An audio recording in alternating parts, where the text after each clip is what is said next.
as a youth, and now the executive director. So this work really hits home, and so really appreciate that everyone is here and doing this work. So thank you all for being here. Thank you, Lahela and Tamara, for the opportunity to be here and continue to uplift the work that is happening to improve and empower the lives of California's youth, especially our youth experiencing homelessness. Thank you, John. Thank you. Sharon.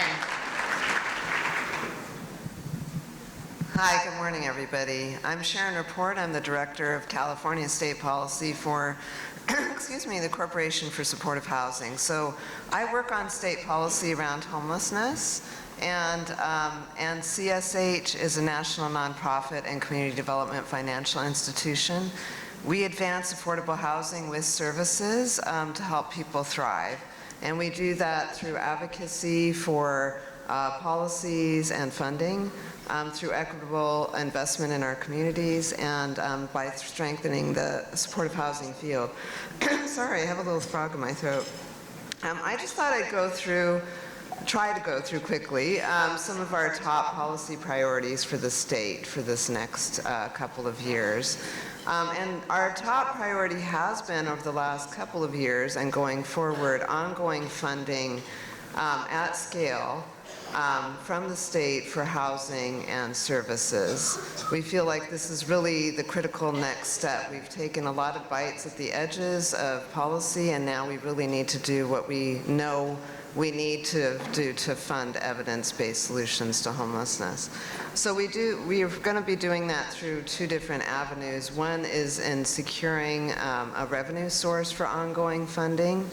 And we work in coalition with the Bring California Home Coalition, and Alex is going to be talking more about that as well. But through that effort, we hope to introduce legislation this next year to create an ongoing revenue source. And we don't actually expect it to pass this next year, but we hope it will pass in 2025 to put something on the ballot in 2026 that we could all vote on.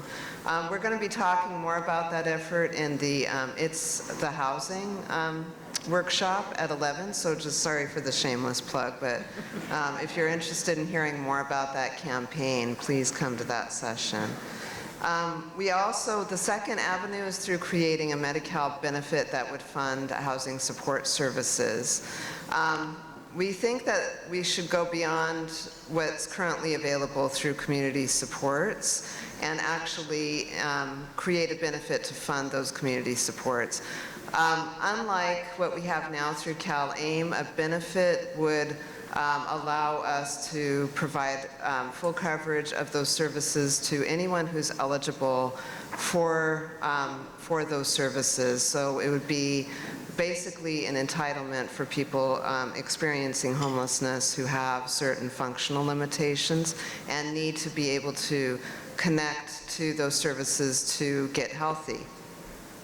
We'd be able to scale up how many people are receiving the services, and people would be able to continue to receive those services for as long as they need them. So we think the benefit is the critical next step in really having ongoing funding for housing-based services. The state, Glenn's agency, has indicated interest in creating a benefit. So our advocacy efforts are really around the timing, what the benefit looks like to make sure that it's workable for people on the ground, for providers and people experiencing homelessness, and then the rates. And around the rates, we really do think it should be paying for the true costs of evidence-based services. Additionally, we're working to prevent homelessness by preventing people from who are leaving institutional settings from falling into homelessness. And specifically, prison is a huge contributor to homelessness. We know from the Benioff study that came out, the COSPA study that came out this summer, that 37% of people experiencing homelessness in California have been to prison, which even though I've been working in this space for a really long time, was kind of shocking to me. The secretary of our prison system has said that 20% of people leaving prison and between 30 and 35,000 people leave prison every year. So just to give you context of scale, 20% of those people are going to become homeless. So that prison to homelessness pipeline, we really feel like we need to interrupt. It does lead to a lot of the disparities that we see in our homelessness population, given the disparities in our prison population. We're currently working to align Medi-Cal resources to identify people who are likely to fall into homelessness once they leave prison, and then provide services to people as they're coming out, as well as redirecting some expected savings from prison closures to pay for the housing, for a supportive housing program for that population. And then finally, just wanted to mention one other item that we're going to be working on next year, which is creating a unified funding application, and we'll be working with NEH and Housing California to do that, which would allow local government agencies and nonprofits to be able to apply to the state through one application for all state funding. So we're hoping to be able to accomplish that this next year. I'll just end on this, that I think it's really, really critical to educate our state leaders about homelessness, people experiencing homelessness, and what works to solve homelessness, because the rhetoric coming from our state leaders around that, those issues, is really, really damaging to sound policy. So we can't really pass any of these things without doing those educational efforts. Thank you. I'll turn it over to Alex. Thank you. Good segue into Alex. Go ahead.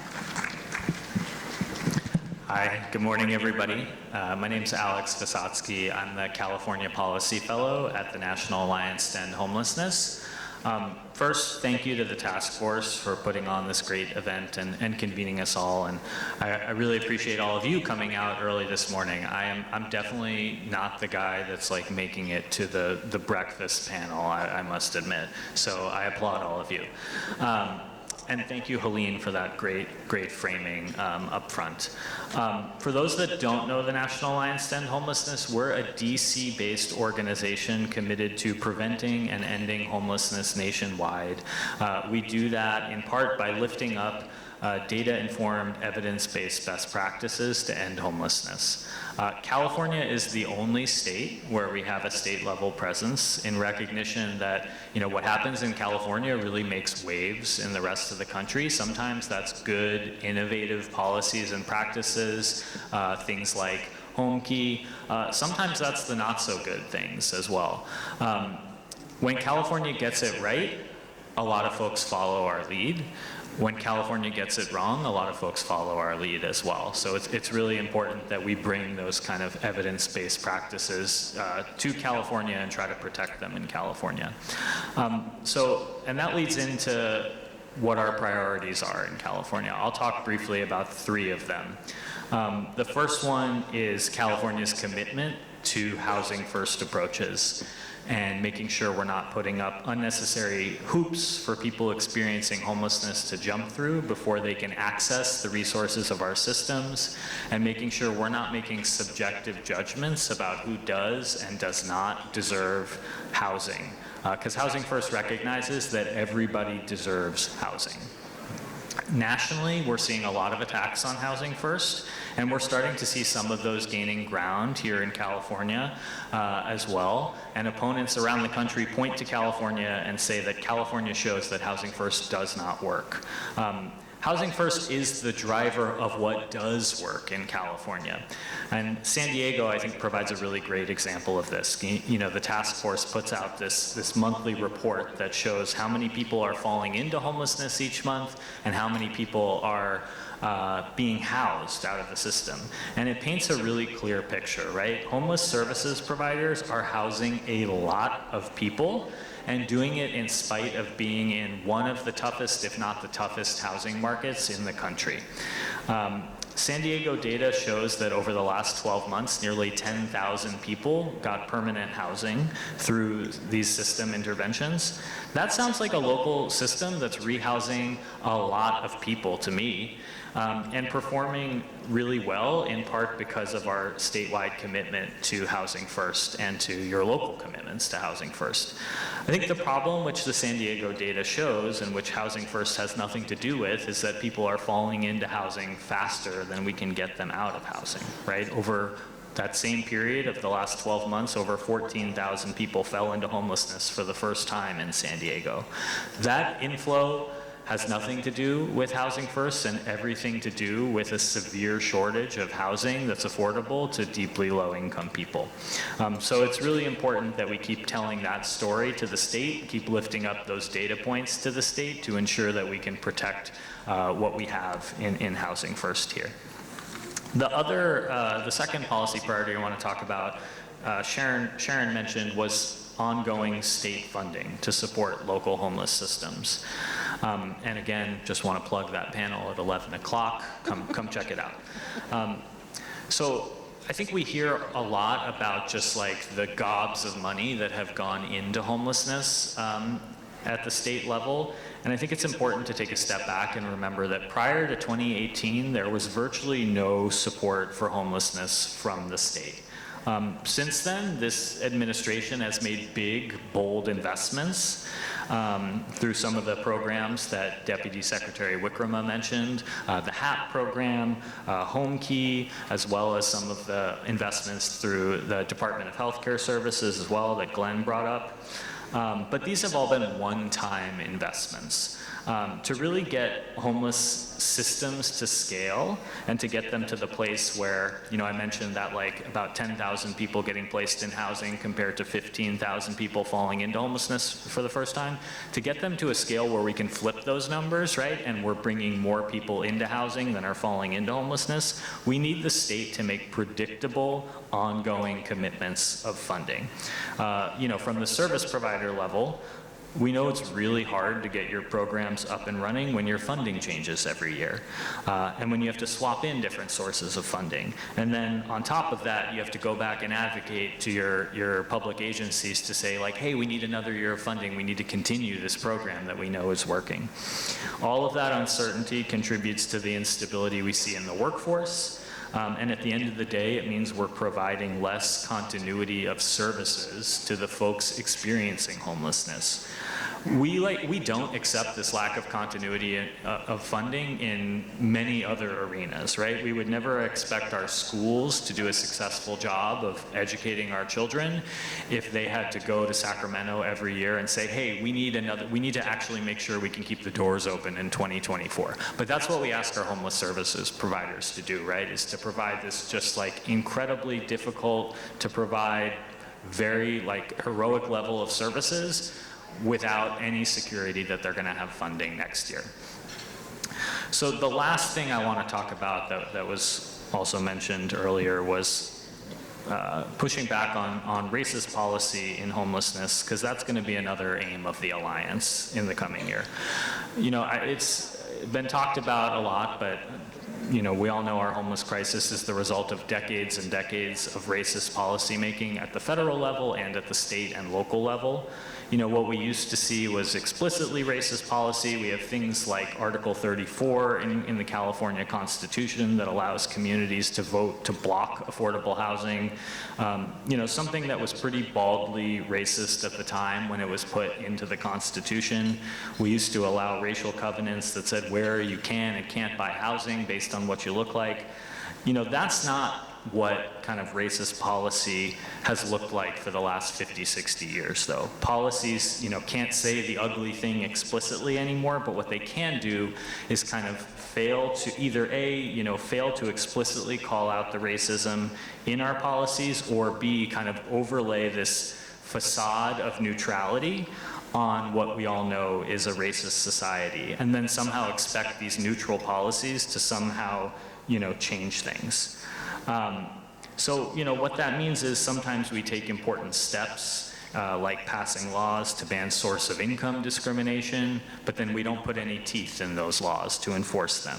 It means, you know, things like we don't allow landlords to exclude people, Black and Latinx folks, explicitly from housing, but we do allow them to exclude people in some cases, you know, based on convictions. when we know that, folks have been sucked into a criminal legal system that has disproportionately targeted Black and Latinx folks.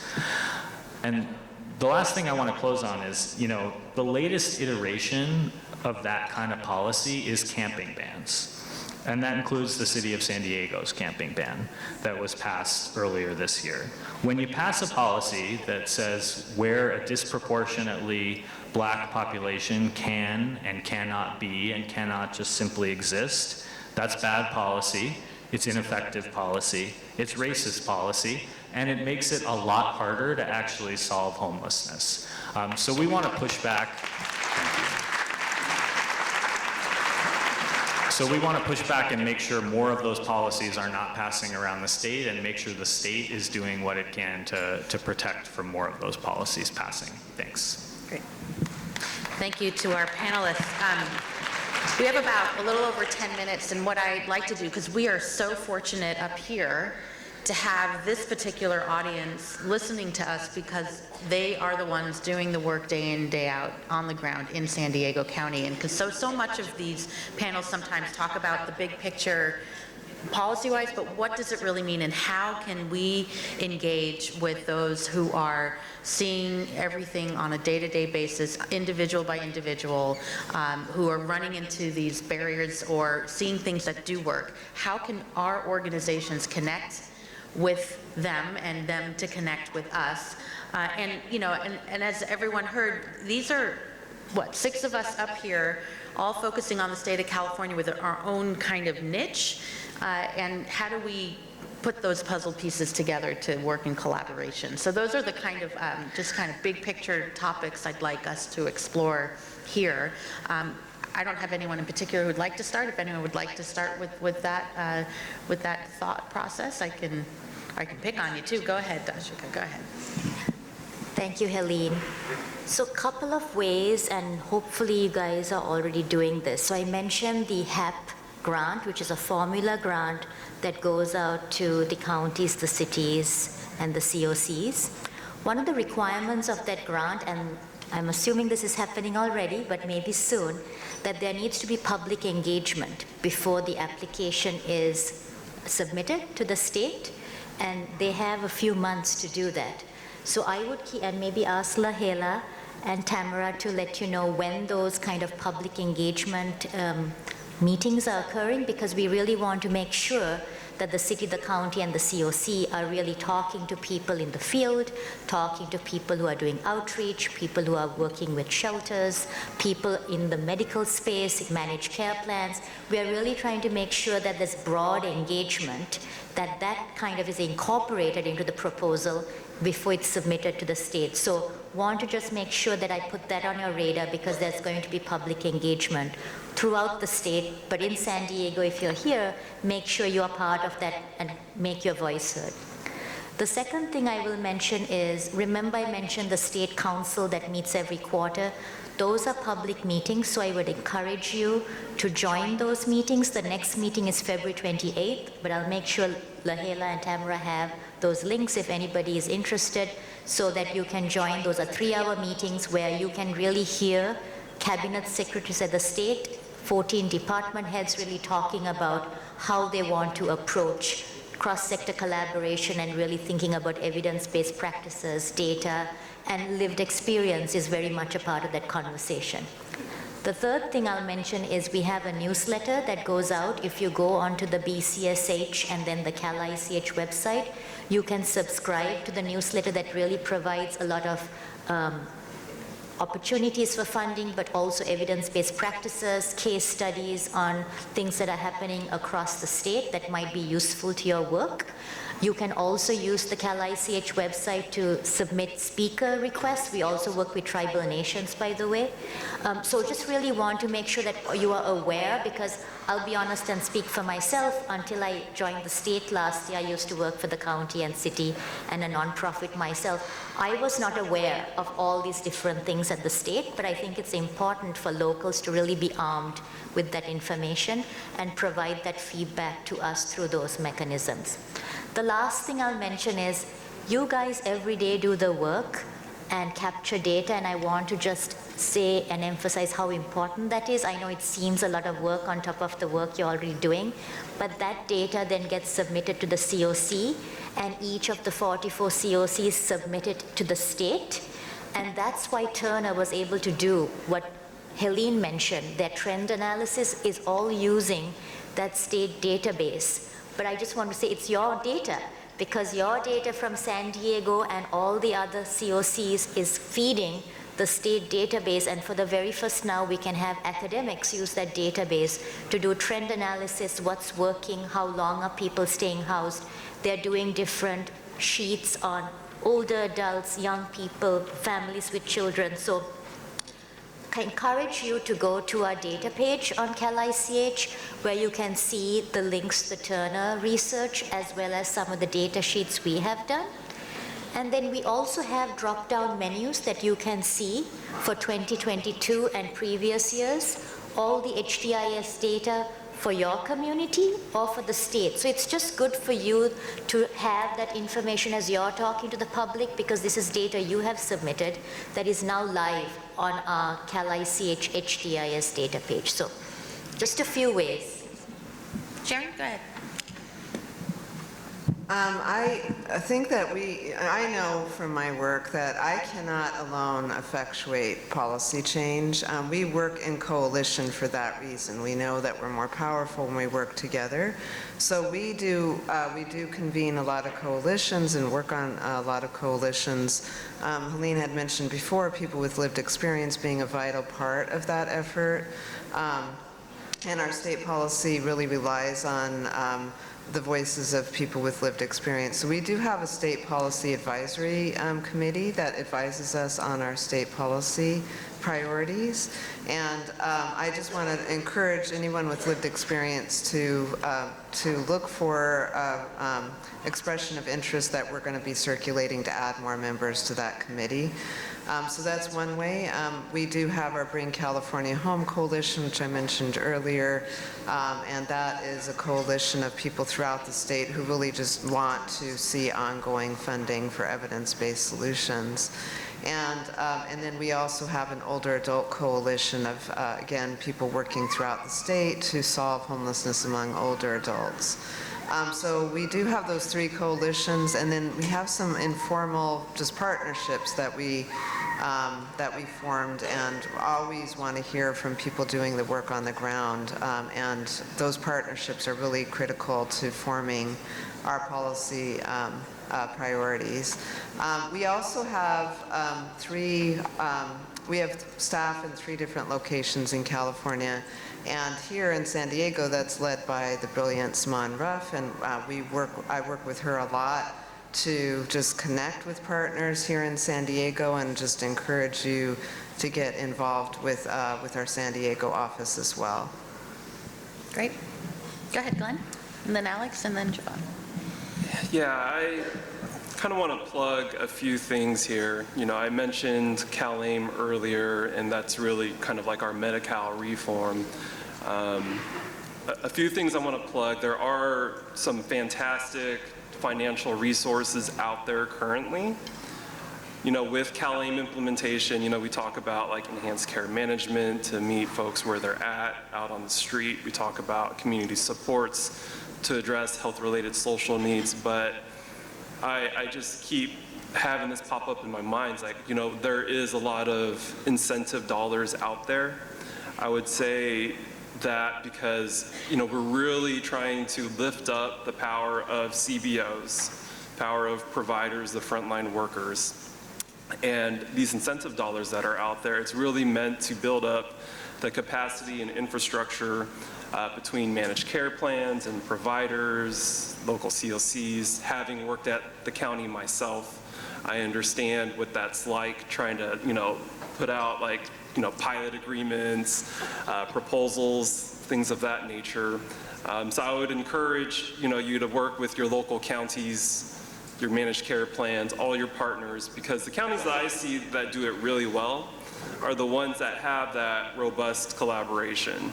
And I'm not talking about just like, hey, let's schedule a meeting like a month from now. I'm talking about like seeing managed care plans, higher level folks sitting on the boards of COCs, for example, that listen to the providers and talk about, what is needed to really lift up the service being provided to our unhoused population.